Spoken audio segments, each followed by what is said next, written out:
اور پھر آگے جا کے اللہ تعالیٰ کیا فرماتا ہے کہ حتی یقول الرسول والذین معہ متی نصر اللہ، کہ یہ جن لوگوں کو ہلا دیا گیا، اب اللہ تعالیٰ ان کے بارے میں فرما رہا ہے کہ اتنا ہلا دیا کیا، اتنی مشکلات کا سامنا کرنا پڑا، ان کی لائف اتنی مشکل ہو گئی تھی، یہاں تک کہ وہ رسول اور رسول پہ ایمان لانے والے سب مل کر پکار اٹھے متی نصر اللہ، اللہ کی مدد کب آئے گی؟ ہے تو انسان نا، انسان مشکلات کو سہتے سہتے سہتے سہتے کبھی کبھی ایک ایسی سٹیج آتی ہے کہ بڑے سے بڑے دل والا اور جگرے والا بھی ٹوٹ جاتا ہے۔ کب تک سہیں گے؟ کب تک مارے کھاتے رہیں گے؟ کب تک تانے سنتے رہیں گے؟ کب تک ٹارچر برداشت کریں گے؟ کب تک سوشل بائیکاٹ ہوگا؟ کب تک اکنامیکل بائیکاٹ ہوگا؟ یہ سارے مسائل آتے ہیں تو ایک سٹیج آتی ہے کہ انسان ٹوٹ جاتا ہے۔ تو اب اللہ بتا رہا ہے کہ پچھلے رسولوں کے اوپر بھی یہ حالات آئے، اور ایسے حالات آئے کہ رسول اور رسول کے ماننے والے دونوں مل کے پکارنے لگے متی نصر اللہ کی مدد کب آئے گی؟ ابھی وہ ٹیسٹ پورا نہیں ہوا تھا نا، انسان ہے، انسان کبھی کبھی وقت سے پہلے جو ہے وہ ریزلٹس کی ایکسپیکٹیشن رکھتا ہے، اور جب اس کو اس ٹائم پہ ریزلٹس نہیں ملتے جس پہ وہ ایکسپیکٹ کر رہا ہوتا ہے تو پھر کیا ہوتا ہے؟ پھر ٹوٹ جاتا ہے انسان۔ تو اب یہ جب پوچھا تو اس کے بارے میں ایک حدیث ہے جو کہ خباب بن ارط رضی اللہ عنہ سے ہے۔ وہ کہتے ہیں کہ میں ایک مرتبہ رسول اللہ صلی اللہ علیہ وسلم کے پاس گیا، اور آپ صلی اللہ علیہ وسلم کعبہ کی چادر کے ساتھ اپنی جو چادر ہے اس کا تکیہ بنا کے ٹیک لگا کے بیٹھے ہوئے تھے، اور میں نے جا کے آپ صلی اللہ علیہ وسلم سے کہا کہ یا رسول اللہ آپ دعا کیوں نہیں کرتے؟ اب ذرا سچویشن کیا چل رہی ہے، مکہ کا دور ہے، مسلمان ہو رہے ہیں، لوگ اسلام کی طرف آ رہے ہیں، پہلے اچھی خاصی زندگیاں چل رہی تھیں، بالکل سب نارمل چل رہا تھا، جوں اسلام میں آ رہے ہیں لوگوں نے کیا کیا، بائیکاٹ کرنا شروع کر دیا، تانے دینا شروع کر دیے، مارنا پیٹنا شروع کر دیا، گھروں سے نکلنا مشکل ہو گیا، کھانے پینے کے مسائل شروع ہو گئے، کعبہ کے اندر جانا جو ہے وہ مشکل ہو گیا، فزیکل ٹارچر دینا شروع کر دیا گیا۔ ابوبکر رضی اللہ عنہ کو جو ہے اتنا مارا گیا کہ آپ کا چہرہ مبارک سوج گیا، آپ صلی اللہ علیہ وسلم نماز کی حالت میں سجدے میں ہیں تو اوپر لا کے اجڑی رکھ دی گئی، اور عثمان بن عفان رضی اللہ عنہ کا چچا جو ہے وہ ان کو ٹاٹ میں لپیٹ کے آگ کی دھونی دیا کرتے تھے۔ اس قدر فزیکل ٹارچر ہے کہ ہر طرف مصائب اور مشکلات ہی مشکلات نظر آ رہی ہیں۔ تو خباب بن ارط رضی اللہ عنہ نے آ کے سوال کیا کہ اللہ کے رسول آپ دعا کیوں نہیں کرتے؟ یعنی اتنی مشکلات ہیں،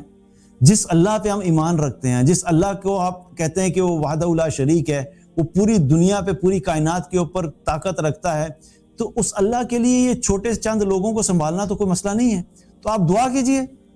کہ اللہ سے کہ بھئی اللہ ان کو جو ہے وہ یا تو ہدایت ملے یا پھر ہمارے سر کے اوپر سے ان کو ہٹائیں تاکہ ہماری زندگیاں سکون میں آئیں۔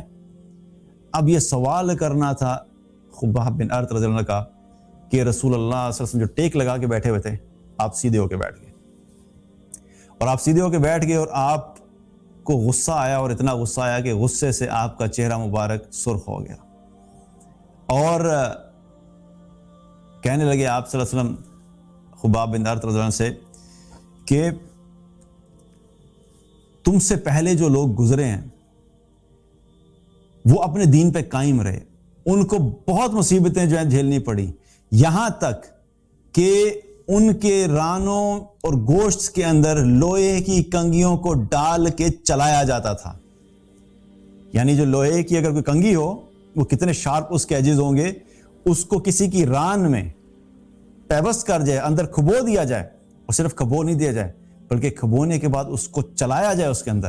آپ سوچیں کہ کس تکلیف کا انہیں سامنا کرنا پڑتا، یہاں تک کہ ان کے گوشت جو اتار دیے جاتے تھے۔ اور آپ نے فرمایا کہ لیکن وہ لوگ اس سختی کے باوجود اپنے دین پہ قائم رہے۔ تم سے پہلے کچھ لوگ ایسے گزرے ہیں کہ جن کے سر کے اوپر آرا رکھ کے ان کو اوپر سے کاٹنا شروع کیا، یہاں تک کہ نیچے آ کے ان کے 2 ٹکڑے ہو گئے، اس کے باوجود بھی وہ لوگ اپنے دین پر قائم رہے۔ اللہ کی قسم تم لوگ بہت جلدی کر رہے ہو۔ اور پھر آپ نے فرمایا کہ اللہ اپنے اس کام کو ضرور پورا کرے گا، یعنی یہ جو جس دین کی وجہ سے، جس مقصد کی وجہ سے تم لوگوں کو یہ سامنا کرنا پڑ رہا ہے، یہ جو مشکلات آ رہی تھی، مصائب آ رہے تھے،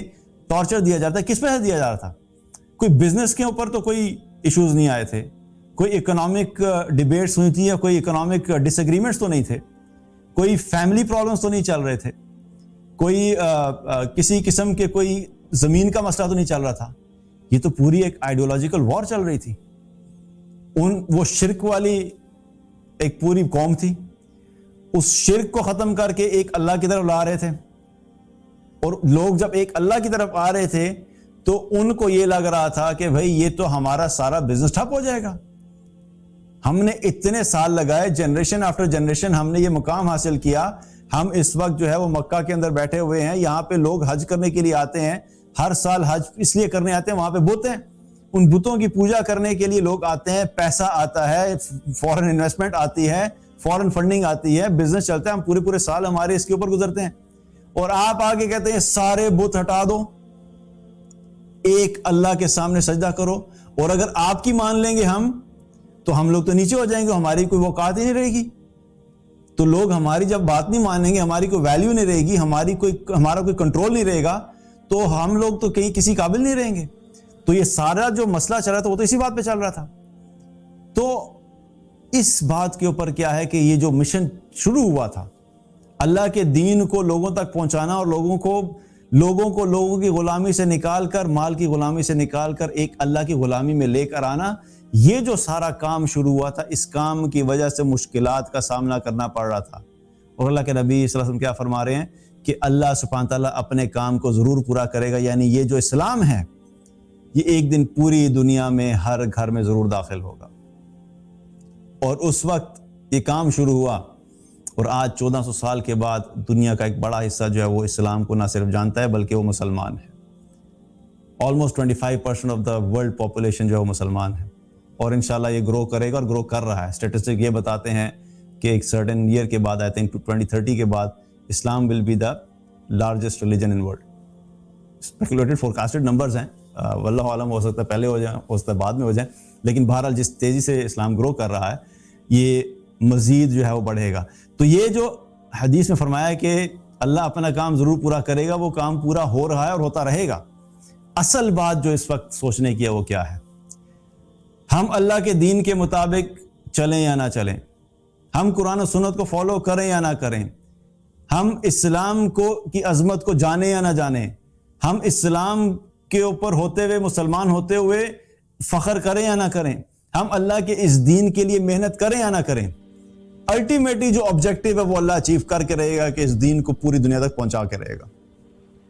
اور پھر کیا فرمایا کہ اگر ہم یہ کام نہیں کریں گے تو اللہ کو ہمارے ویسے بھی ضرورت نہیں ہے. جو یہ دین ہے اللہ نے ویسے بھی اس دنیا میں پوری میں پہنچانا ہے,